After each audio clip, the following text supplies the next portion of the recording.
এই সুন্দরী মেয়েটা দেখতে মানুষের মতো হলেও সে আসলে জঙ্গলের একটা ক্রিয়েচার। তবে অবাক করা বিষয় হলো সে মানুষ না হয়ে একদিন এক মানুষের প্রেমে পড়ে যায়, কিন্তু এক ডাইনি তাদের এই প্রেমে আবার বিরাট বাধা হয়ে দাঁড়ায়। সে ছলে বলে কৌশলে ওই মেয়ে আর ওই ছেলেটাকে আটকে রেখে সেই পুরো জঙ্গলের রাজত্ব একাই করতে চায়। একদিকে জঙ্গলকে বাঁচানোর দায়িত্ব, আবার অন্যদিকে তার ভালোবাসা। এমন পরিস্থিতিতে কি করবে এই মেয়েটা, ভালোবাসা নাকি দায়িত্ব, কোনটাকে বেছে নেবে সে? তো চলুন আর বেশি পক পক না করে এই মেয়েটার সাথে আমরাও সেই জঙ্গল থেকে ঘুরে আসি। গল্পের শুরুতেই আমরা ইউক্রেনের একটা জঙ্গল দেখতে পাই।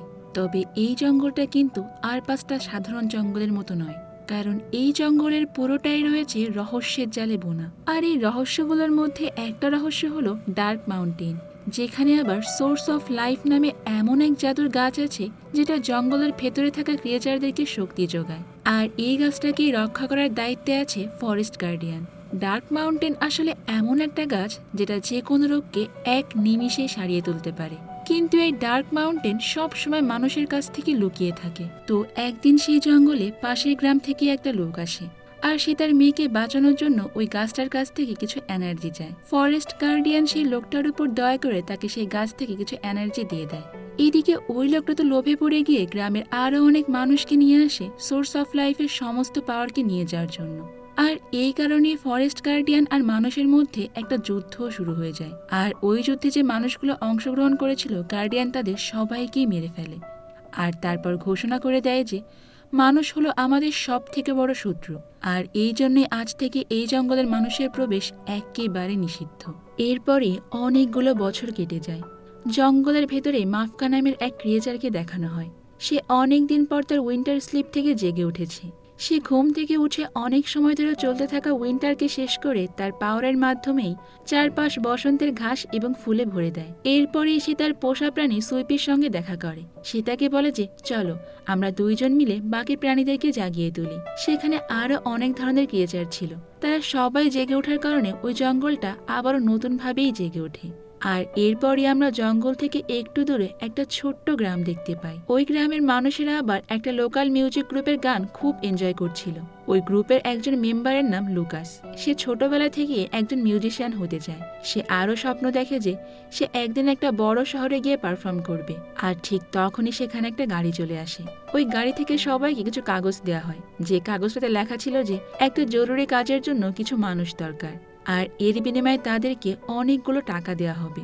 তার এই কাগজের প্রতি তেমন কোনো ইন্টারেস্ট ছিল না, কিন্তু তবুও সে কাগজটাকে নিজের কাছেই রেখে দেয়, কারণ তার মনে হয় যে তার আঙ্কেলের চিকিৎসার জন্য হয়তো এটা কোনো কাজে লাগতে পারে।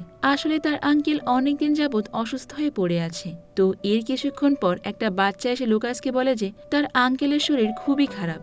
আর এইটা শুনে লুকাস সেখান থেকে দৌড়ে চলে যায়। সে চলে যাওয়ার পর সেখানে আর একটা গাড়ি আসে, আর সেই গাড়ি থেকে একটা মেয়ে নেমে আসে। এই মেয়েটার নাম হলো কারিনা। আর সে এখানে এসে সবাইকে বলে যে তার বাবা একটা সময় এই গ্রামেরই রাজা ছিল, কিন্তু একদিন জঙ্গলে আগুন লাগার কারণে তার বাবা মারা যায়। আর তাই সে তার মায়ের সঙ্গে শহরে গিয়ে থাকতে শুরু করে। আর একটা সময় পর তার মাও মারা যায়। তার কথা শুনে এই গ্রামবাসী জানতে চায় যে তাহলে সে কেন আবার এই গ্রামে ফিরে এলো। তখন কারিনা তাদেরকে বলে যে আমি তোমাদেরকে এত এত টাকা দিব যে তোমাদের আর কখনোই কোনো কাজ করে খেতে হবে না, খুব আরামায়েশ করে তোমরা তোমাদের বাকি জীবনটা কাটাতে পারবে, কিন্তু তার বদলে তোমাদের আমাকে একটা কাজ করে দিতে হবে। তোমরা ডার্ক মাউন্টেনের উল্টো দিকে যে ম্যাজিক ফরেস্ট আছে সেখান থেকে আমার জন্য একটা গাছ খুঁজে এনে দেবে। এই কথা শুনে তো সেখান থেকে সমস্ত গ্রামবাসীরাই চলে যায়। আর যাওয়ার সময় তারা বলে যায় যে ওই ফরেস্টে কিন্তু একটা দৈত্য আছে, আর এই জন্যই তারা কেউ কারিনার এই প্রস্তাবে রাজি হয় না। এদিকে আমরা দেখতে পাই মাফকা একদিন জঙ্গলের ভেতরে একটা বড় বিড়ালের বাচ্চাকে একটা ট্রাপ থেকে বাঁচায়, আর তারপর তার ম্যাজিক্যাল পাওয়ার দিয়ে তাকে সুস্থও করে তোলে। মাফকার মনটা আসলে অনেক বড় এবং অনেক ভালো। সে এখন অবধি কখনোই কারো ক্ষতি করেনি। অন্যদিকে লুকাসের আঙ্কেলে যে ট্রিটমেন্ট করতে এসেছিল, সে লুকাসকে জানায় যে ওনার উপর তার জড়িবটি আর কোনো কাজ দিচ্ছে না, তার জন্য তোমাকে শহর থেকে ওষুধ আনতে হবে। আর সে ওষুধগুলো ছিল খুবই দামি। লুকাসে ওষুধের টাকার জন্য তার জমানো একটা ছোট্ট ব্যাংক ছিল, সেটাও ভেঙে ফেলে। কিন্তু তখন তার আঙ্কেল তাকে এটা করতে নিষেধ করে। সে তাকে বলে যে আমার এখন বয়স হয়ে গিয়েছে বাবা, আমার জন্য আর টাকা পয়সা নষ্ট করো না, কিন্তু লুকাস তার কোনো কথাই শোনে না। এদিকে তার ব্যাংকটা ভাঙার পরে যে টাকাটা সে পেয়েছে সেটা ওষুধ কেনার জন্য অনেক কম ছিল। ঠিক তখনই তার ওই কাগজের বিজ্ঞাপনের কথা মনে পড়ে যায়, আর সে সোজা কারিনার কাছে চলে যায়। কারিনা তখন এই গ্রামের পুরনো যে রাজবাড়িটা আছে সেখানে থাকতে শুরু করেছে, আর তার সাথে সেখানে 3জন গার্ডও থাকতো। কারিনা লুকাসকে একটা ছবি দেখিয়ে বলে যে, তুমি আমাকে এই গাছের পাতা খুঁজে এনে দাও, বিনিময়ে আমি তোমাকে অনেক অনেক টাকা দেব। এই গাছটা তুমি ডার্ক মাউন্টেনের উল্টো দিকের জঙ্গলটাতেই খুঁজে পাবে। তার এই কথা শুনে লুকাস তো খুবই ঘাবড়ে যায়, কিন্তু লুকাসের কাছে তো এই ছাড়া আর কোনো উপায়ই ছিল না। এদিকে আমরা ফরেস্ট মাউন্টেনের গার্ডিয়ান আর সব ক্রিয়েচারদেরকেই এক জায়গায় দেখতে পাই। আসলে এই জঙ্গলটা ছিল একটা জাদুর জঙ্গল, আর মাফকাও আসলে সেই সব ক্রিয়েচারদের মতোই একজন। তো ওই গার্ডিয়ান তাদেরকে বলে যে, আজকে রাতে তোমাদের মধ্য থেকে সব থেকে শক্তিশালী একজনকে বাছাই করা হবে, কারণ আমার এখন বয়স হয়ে গিয়েছে। এটা শোনার পরে তারা সবাই নিজেদের মধ্যে আলোচনা করতে শুরু করে যে পরের ফরেস্ট গার্ডিয়ানটা আসলে কে হবে। মাফকা তাদেরকে বলে, আমাদের মধ্য থেকে যে কোনো একজনই হতে পারে। তার কথা শুনে তো রীতিমতো সবাই অনেক হাসি ঠাট্টা করে, আর একজন তাকে বলে যে, তুমি একটু বেশিই ভালো, কিন্তু গার্ডিয়ান হওয়ার জন্য তো প্রয়োজন তেজ আর পাওয়ার। আর এদিকে আবার লুকাস কারিনার বডিগার্ডদের সঙ্গে ডার্ক মাউন্টেনের সেই ম্যাজিক্যাল ফরেস্টে চলে আসে। যখন কারিনার বডিগার্ডটা কিছু জীবজন্তুর উপর গুলি চালাতে যাবে, ঠিক তখনই লুকাস সেই বন্দুকটা সরিয়ে নেয়। কিন্তু এদিকে ওই গুলির শব্দ পুরো জঙ্গলেই ছড়িয়ে পড়ে, আর লুকাসের এই কাজের জন্য বডিগার্ডরা তো তার উপর অনেক রেগে যায়। তারা লুকাসকে বলে যে, তুমি একা একা গিয়ে সে পাতা খুঁজে আনো। এদিকে ওই গুলির শব্দে জঙ্গলের সব জীবজন্তুরাই ভয় পেয়ে ছুটতে শুরু করে। তো এটা দেখতে পেয়ে তো মাফকা তাদেরকে অনেক কষ্ট করে শান্ত করে, আর সে তাদের কাছে জিজ্ঞাসা করে যে, তোমরা এত ভয় কেন পেয়েছো? তারপর তারা উত্তর দেয় যে, এই জঙ্গলের মধ্যে মানুষ চলে এসেছে। এই কথা শুনে তো মাফকা সেই মানুষটাকে জঙ্গলের মধ্য থেকে তাড়িয়ে দেওয়ার জন্য চলে আসে, কারণ সে সবাইকে দেখিয়ে দিতে চায় যে তাকে দেখে যতটা শান্ত এবং ভোলাভালা মনে হয়, আসলে সে অতটাও শান্ত নয়। রেগে গেলে তার মধ্যে তেজ এবং পাওয়ার দুইটাই চলে আসে। তো অন্যদিকে দেখা যায় যে লুকাস চান প্রাণ দিয়ে সে গাছের পাতা খুঁজতে শুরু করে দিয়েছে, আর সেখানেই মাফকা তার রূপ বদলে তাকে ভয় দেখানোর জন্য চলে আসে। কিন্তু মাফকা যখনই লুকাসের বাঁশির শব্দ শুনে, তখনই অদ্ভুতভাবে তার গায়ে কিছু আলো জ্বলে ওঠে। এইদিকে লুকাস পেছনে তাকাতেই মাফকা তাকে ভয় দেখাতে শুরু করে, আর সেটা দেখে তো লুকাস ভয়ে অজ্ঞান হয়ে যায়। ঠিক তখনই সেখানে আবার হাঁস চলে আসে, কিন্তু সে লুকাসকে দেখে তো খুবই ভয় পেয়ে যায়। কিন্তু এরপর যখন লুকাসের জ্ঞান ফিরে আসে, তখন সে মাফকার সৌন্দর্য দেখে তো একেবারে মুগ্ধ হয়ে যায়। লুকাস মাফকাকে বলে, আমাকে আমার আঙ্কেলের জীবন বাঁচাতে হবে, আর এই কারণে আমার এই পাতাটার গাছ খুঁজে বের করতে হবে। এইদিকে কারিনার ওই বডিগার্ডরাও সে গাছটাকেই খুঁজতে থাকে, যেখানে আবার জঙ্গলের কিছু দুষ্টু ক্রিয়েচাররা তাদের অবস্থা একেবারে খারাপ করে দেয়। তাই বডিগার্ডরা সেখান থেকে ভয় পেয়ে পালিয়ে যায়। অন্যদিকে আবার হার্স লুকাসের উপরই হামলা করতে আসে, কারণ তারা তো মনে করে যে মানুষ হচ্ছে তাদের সব থেকে বড় শত্রু। তারা মানুষকে অনেক ভয় পায়, কিন্তু মাফকা হার্সকে এমনটা করতে নিষেধ করে। মাফকা লুকাসকে বলে যে, আমি তোমাকে তোমার আঙ্কেলের জন্য ওষুধ দেব, তোমাকে এই গাছ আর খুঁজতে হবে না, তবে ওষুধটা নেওয়ার পর তোমাকে এই জঙ্গল ছেড়ে চলে যেতে হবে। এটা শোনার পর তো লুকাস অনেক খুশি হয়ে যায়, আর মাফকা হার্টসকে বলে যে, লুকাসকে এখান থেকে বাইরে বের করে নেওয়ার জন্য তুমি আমাকে সাহায্য করবে। এরপরই মাফকা লুকাসকে সঙ্গে করে নিয়ে তাদের পুরো জঙ্গলটাকেই ঘুরিয়ে দেখায়, আর এভাবেই আস্তে আস্তে তাদের মধ্যে খুব ভালো একটা বন্ধুত্ব তৈরি হয়ে যায়। এদিকে আবার বডিগার্ডরা কারিনার কাছেই ফিরে আসে। কারিনা তাদেরকে দেখে ভীষণ রকম রেগে যায়, কিন্তু তখনই দেখা যায় যে হঠাৎ করে কারিনার মুখের এক সাইড কেমন যেন হয়ে গিয়েছে। তখন কারিনা সেখান থেকে দ্রুত অন্য একটা জায়গায় চলে যায়, যেখানে আবার সোর্স অফ লাইফের একটা ড্রপ ছিল।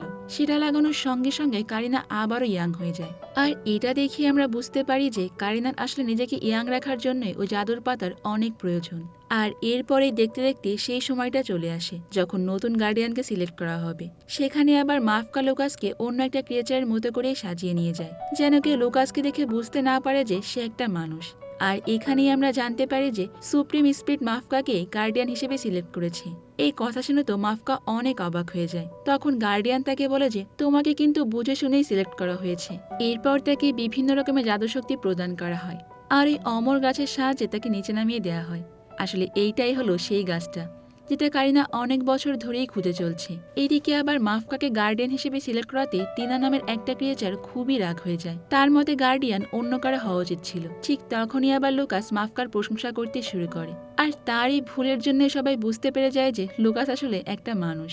তো সবাই যখন লুকাসকে ধরতে যাবে ঠিক তখনই মাফকা বোমার মতো কিছু একটা ব্লাস্টের মাধ্যমে লুকাসকে সেখান থেকে পালাতে সাহায্য করে। আর তারপরে সবার চোখের আড়ালে গিয়ে লুকাসের আঙ্কেলের জন্য সেই ম্যাজিক ওষুধটা দিয়ে একটা বিড়ালের সাহায্যে তাকে জঙ্গল থেকে গ্রামে পাঠিয়ে দেয়। কিন্তু সে চলে যাওয়ার পর দেখা যায় যে তার ভাঙা একটা বাঁশি সে সেখানেই ফেলে রেখে গেছে।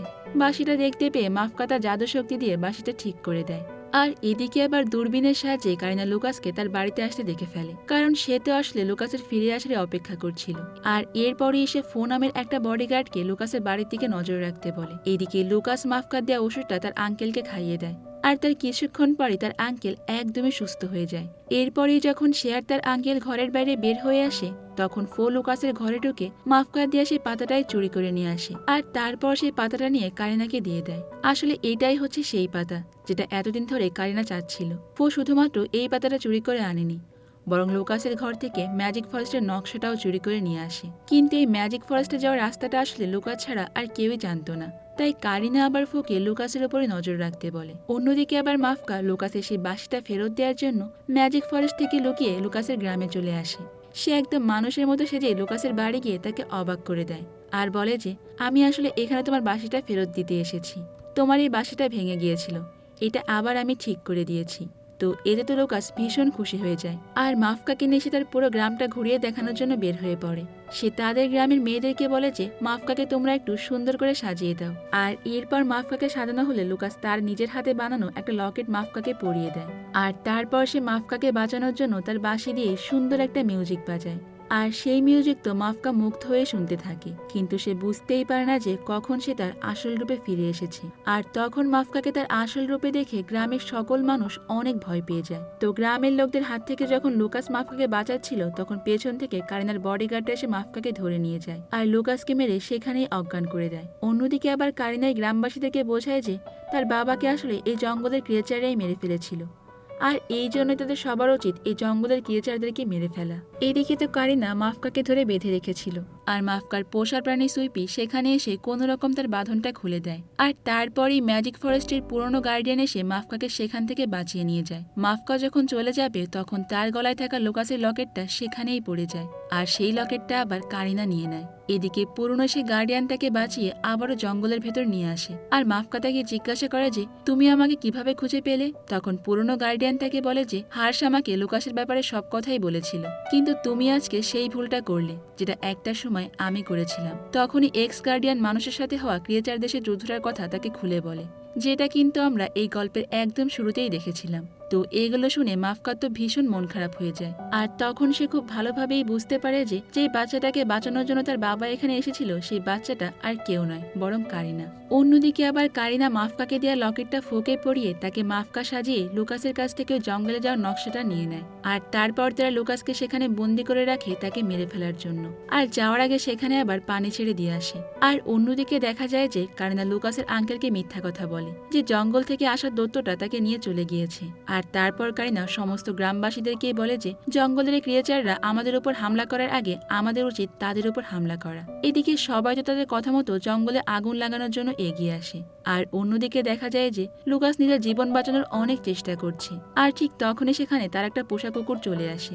এদিকে ফরেস্টেও সবাই মানুষের মুখোমুখি হওয়ার জন্য একেবারে প্রস্তুত হয়ে আছে। মাফকা সবাইকে বলে যে প্রথমে সিচুয়েশনটা আমাকে হ্যান্ডেল করতে দাও। মাফকা তার নিজের শক্তি দ্বারা কারিনা এবং বাকি অন্যদেরকে থামিয়ে দেয়। আর তারপরেই মাফকা কারিনাকে বলে যে অনেক বছর আগে সোর্স অফ লাইফের জন্যই তোমার জীবন বেঁচে গিয়েছিল।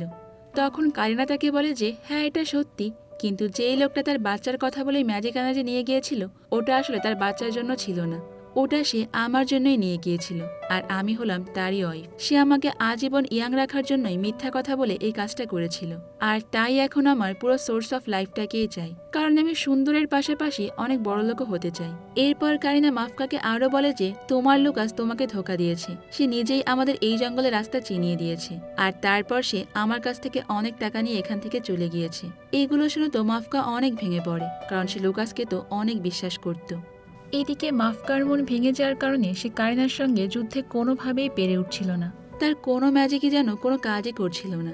এদিকে ততক্ষণে মানুষ এবং ক্রিয়েচারদের মধ্যে আবারও যুদ্ধ শুরু হয়ে গিয়েছে। তখন লুকাসের কুকুরটা সেই জঙ্গলের দিকেই চলে আসে আর তারপর সে সুইপি এবং হার্সকে নিয়ে যায় লুকাসকে বাঁচানোর জন্য। আর তারপর তারা সবাই মিলে লুকাসকে সেখান থেকে বাঁচিয়ে নিয়ে আসে। এদিকে ওই যুদ্ধে যখন অবস্থা একেবারে খারাপের দিকে চলে গিয়েছে তখন মাফকা অগ্নি স্পিরিটের সাহায্য নেয়, কিন্তু এই সাহায্য নেওয়ার কারণে মাফকার জীবনটাও চলে যেতে পারে। কিন্তু সে তার জীবনের কথা না ভেবে ফরেস্টকে বাঁচানোর সিদ্ধান্ত নেয়। এখানে দেখা যায় যে মাফকা একটা ভয়ঙ্কর অগ্নি স্পিরিটে পরিণত হয়েছে, আর মাফকার রাগের কারণে ওই জঙ্গলে একটা আগুনের ঘূর্ণিঝড় শুরু হয়ে যায়। ফলে তার শত্রুদের সঙ্গে সঙ্গে তার অনেক বন্ধুরও ক্ষতি হতে শুরু করে। আর ঠিক তখনই লুকাস জঙ্গলে চলে আসে। সে জঙ্গলে ঢুকিয়ে দেখতে পায় যে মাফকার অবস্থা খুবই খারাপ, তাই সে সিদ্ধান্ত নেয় যে সে মাফকাকে আগে শান্ত করবে। সে বুঝতে পারে যে পরিস্থিতি একেবারে হাতের বাইরে চলে গিয়েছে।